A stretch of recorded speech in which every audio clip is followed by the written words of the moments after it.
account থকা সকলৰ বাবে ডাঙৰ খবৰ পোষ্ট অফিচৰ একাউণ্টত প্ৰতিমাহে সোমাব 25,000 টকা কিন্তু কেনেকৈ লাভ কৰিব এই 25,000 টকা কেনেকৈ সহজে কৰিব পাৰিব আবেদন আৰু কি কি নথিপত্ৰৰ প্ৰয়োজন হ'ব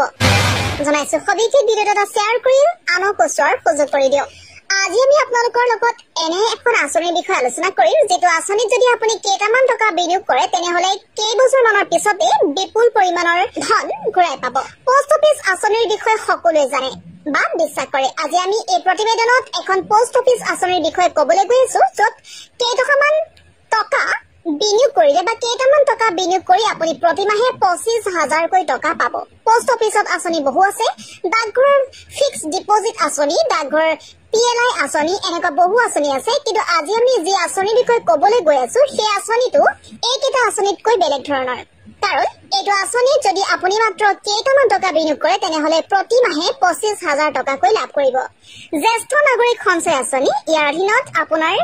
ধন সংৰক্ষিত কাৰণ ধন পৰিচালনা বিনিয়োগ আৰু ঘূৰাই দিয়াটো চৰকাৰৰ দায়িত্ব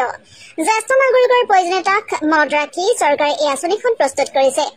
চৰকাৰে এই আঁচনিটো সৰ্বাধিক সুদ দিছে পোষ্ট অফিচৰ ক্ষুদ্ৰ সঞ্চয় আঁচনিয়ে আগবঢ়োৱা আঁচনিসমূহৰ ভিতৰত ই সৰ্বাধিক সুদ লাভ কৰিছে বৰ্তমান এই আঁচনিৰ অধীনত জ্যেষ্ঠ নাগৰিকে পোষ্ট অফিচৰ জৰিয়তে লাভ কৰিছে 8.2% সুদ কিমান টকা পাব বিনিয়োগৰ সময়ত 30 লাখ টকা আৰু সুতৰ হাৰ 8.2% হয় তেন্তে 5 বছৰৰ ম্যাদ উকলি যোৱাৰ সময়ত 12.30 লাখ টকাৰ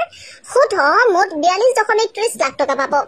যদি বাৰ্ষিক ভিত্তিত হিচাপ কৰা হয় তেন্তে সেয়া হ'ব 2,46,000 টকা মাহেকীয়া ভিত্তিত হিচাপ কৰিলে 20,500 টকা জ্যেষ্ঠ নাগৰিক সঞ্চয় আঁচনিত মুঠ 5 বছৰৰ বাবে ধন বিনিয়োগ কৰিব পাৰিব আৰু এই আঁচনিৰ বিনিয়োগৰ ধনৰ ওপৰত 8.2% সুদ প্ৰদান কৰা হৈছে চৰকাৰৰ এই আঁচনিখনত আপুনি 1,000 টকাৰ পৰা 30 লাখ টকা পৰ্যন্ত বিনিয়োগ কৰিব পাৰে কৰ ৰেহাই কথা ক'বলৈ গ'লে আয়কৰ ধাৰা 80 ৰ অধীনত 1.5 লাখ টকাৰ বিনিয়োগ ৰেহাই দিয়া হৈছে প্ৰিয় দৰ্শক ভিডিঅ'টো ভাল লাগিলে শ্বেয়াৰ কৰিব নাপাহৰিব আৰু